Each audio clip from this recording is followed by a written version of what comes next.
आपल्या शहरातील घडामोडी जाणून घेण्यासाठी पब्लिक मीडिया चॅनलला सबस्क्राईब करा, लाईक करा आणि जास्तीत जास्त शेअर करा।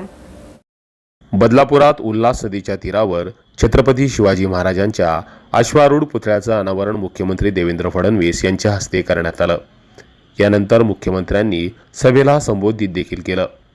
यावेळी सलग 5 वेळा किसन कथोरे आमदार म्हणून निवडून आलेत, त्यामुळे त्यांना मंत्रिपद मिळावं अशी भाजपाच्या पदाधिकाऱ्यांनी आपल्या भाषणामध्ये मुख्यमंत्र्यांकडे मागणी केली।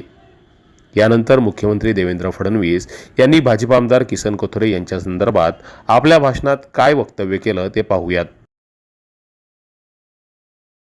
5 वेळा कथोरे साहेब निवडून आले पण ते मंत्री झाले नाहीत। अरे कथोरे साहेब मंत्र्यापेक्षा कमी आहेत का?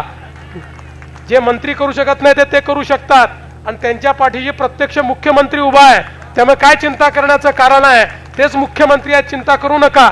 त्यामुळे हे जे काही तुमचे कामं उरलेले आहेत म्हणजे ते मंत्री होणार नाही असं नाहीये, योग्य वेळी तेही होतील, त्याची काळजी करू नका। पण मुख्यमंत्र्यांच्या या भाषणानंतर शहरात वेगवेगळ्या चर्चा रंगल्या होत्या। एका बाजूला कथोरे यांच्या मंत्रिपदाला मुख्यमंत्र्यांनी अप्रत्यक्षरित्या पूर्णविराम दिलाय अशी चर्चा रंगली होती, तर दुसरीकडे आमदार किसन कथोरे हे मुख्यमंत्र्यांच्या अगदी जवळचे असल्याने लवकरात लवकर त्यांना मंत्रिपद मिळेल अशी चर्चा देखील सुरू होती।